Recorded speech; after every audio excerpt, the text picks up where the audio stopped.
Сәлем достар, арнама қош келдіңіз. Біз және айналамыз. Елмен болған қарым-қатынасымыз бұл дүниедегі ғана емес, о дүниедегі де бақытымыздың бір бөлігі. Бізді қоршап тұрған орта бізге әсер етеді. Бұл әсер оң да теріс те болуы мүмкін. Елмен араласып, әңгіме құру бізге пайдалы және қуаныш алып келеді. Ал енді басқалардың алдындағы міндеттерімізді қалай орындауымыз, ол біздің мәңгілік дүниедегі өмірімізге тікелей әсерін тигізеді.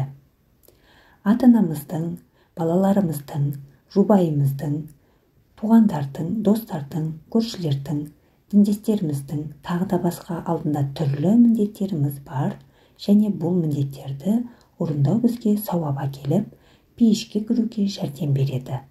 Ал енді пейіш мәңгілік бақыт мекені. Әли ибн Абу Талиб радиаллаху анху былай дейді: әрбір кісінің айналасына 3 міндеті бар және әркім ортасынан 3 нәрсені күтсе болады. Елмен сөйлессе, шындықты айту керек. Қалдырылған аманатқа қиянат жасамау керек. Берген уәдесін орындау керек. Содан соң елден жүрегінің сүйіспеншілігін, жылы сөздері және қолдарынан келген жәрдемін аямау керек. Алла тағала былай дейді: егер шайтан саған ұмыттырса, есіңе түсер түспес ол жерден кетіп қал. Залым қауыммен бірге бір сәтте отырма. Әнғам сүресі 68-ші аят. Алла елшісі саллаллаху алейхи уассалам жаман жолдас зиян алып келетінін айтып, ондай мәмілені ұстаның от ұрлайтын көрігімен салыстырған. Ортадағы мәміле пайдалы болып, қуаныш тарту етсе және иманыңды күшейтіп, іліміңді көбейтіп, жақсы үміт берген, жақсы істерді орындауға жетелеген және жаратқанның ризалығына ұмтылатын кісілердің айналасында болуға әрекет жаса. Олар саған бақытты болуға жәрдем берсін. Сен де оларды бақытты қылуға әрекет жаса. Демалу пейіште. Шын мәнінде біз адамзатты машақат пен сынаққа толы өмірге жолдадық. Бәләд сүресі 4-ші аят. Имам Ахмадтан қашан демаламыз деп сұрағанда, ол пейіштің қақпасынан кіргеннен кейін деп жауап берген. Бұл дүниедегі өмірде демалу жоқ. Онда уайым, машақат, қиыншылықтар, ауру сырқау, қайғы-мұң және сынақтар ғана бар. Тегінен өзі кір болса, тап-таза көргің келе ме?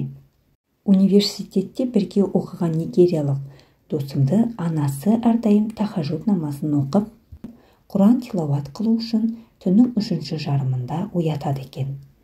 Бірде ол анасына: апа, мен бүгін тұрмаймын, біраз демалғым келіп жатыр, дейді. Сонда анасы: балам, мен сені кейін демалсын деп оятып жатырмын ғой. Бірінші пейішке кір, содан соң демаласың, депті. Бұрынғы тақуа ғалымдардың бірі Масруқ көбінесе сәждеде ұйықтап қалатын еді. Оған: біраз демалсаң жақсы болады деп айтқанда, ол: мен сол демалуға ұмытылып жатырмын, деген екен. Парыз ғибадаттарын қалдырумен демалған кісілер шынында өзіне жазаны жақындатады. Шынайы демалу жақсы істерді жасау және уақытты Аллаға жақындатушы нәрселерге жұмсау. Имансыздар өздеріне тиесілі қызықшылықтарды, демалуларды бұл жерде, бұл дүниеде алғылары келеді. Сондықтан олар: уа Раббымыз, үлесімізге тиетін азапты жауапқа тартылатын күн келмей тұрып-ақ тездетіп бере бер, дейді. Сад сүресі 16-ші аят. Анығында бұлар күнәһар кәпірлер, қолма-қол пайданы, яғни көз алдыларындағы қу дүниені жақсы көреді. Соған аңсары ауып, соның соңында жүреді. Инсан сүресі 27-ші аят. Олар ертеңгі күн, о дүние және мәңгілік өмір туралы ойланбайды. Сондықтан олар бүгінін де, ертеңін де, еңбегін де, түсімін де, басталуын да, аяғын да жоғалтады. Өмір заңы сондай.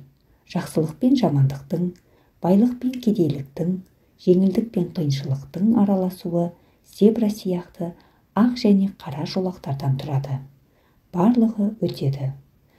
Содан кейін олар, яғни қайтыс болғандар, шынайы иелері Аллаға қайтарылады. Біліп қойыңдар, билік айтып, үкім шығару бір Аллаға тиесілі. Ол жауапқа тартуда өте жылдам. Әнғам сүресі 62 аят. Барлығы бітеді. Ақырында Ұлы Жаратқанға мақтау айтамыз. Оның шексіз мейірімділігі үшін ризалық білдіреміз.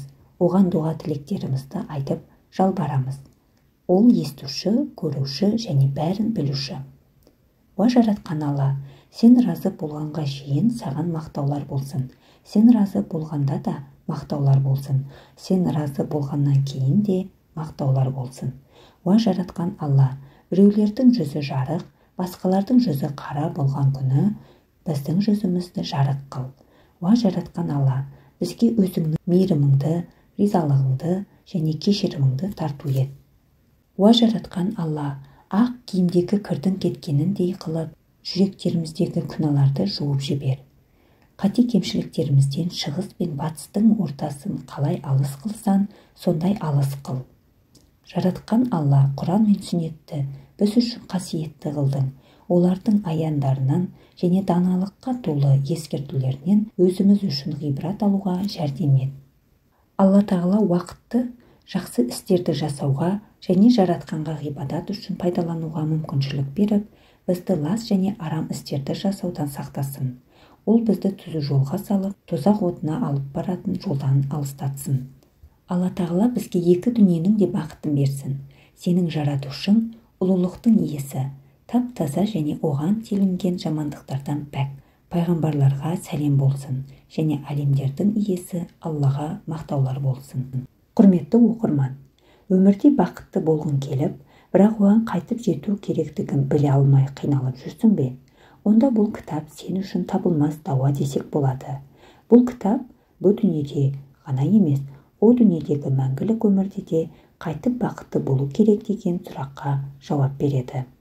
Алланың кітабы және оның пайғамбарларының сүннеті бізге көптеген сенімді, сынақтан өткен және қарапайым бақыттың құралдарын берген. Бұл кітапты оқыған соң өмірде бақытты адамдар көбейсе екен деген сенім және зор үмітпен өте көп дерек көздерден кітаптардан жиналып реттелген. Саған және сенің бақытқа қарай сапарыңда Алла тағала өзі жәрдемші болсын.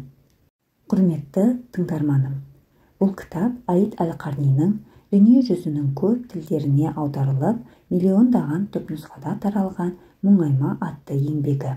Кітап өмірдің ауыртпашылығынан арылып, бақытты болуды армандайтын және келешекке сеніммен қадам басқысы келетін әрбір оқырманға арналады. Есіңде мықтап ұста. Бұл дүниедегі рақат пен о дүниедегі рақаттың арасында айырмашылық бар. Нақтылап айтқанда, бұл дүниеде қаншалық көп рақат болса, о дүниеде соншалық аз сауап және аз рақат күтіп тұрады. Кісі өзінің иманы және жасаған жақсы істері үшін әлбетте сыйлыққа лайықты. Бірақ негізгі сыйлығы оны мәңгілік дүниеде күтіп тұрады. Назарларыңызға рахмет.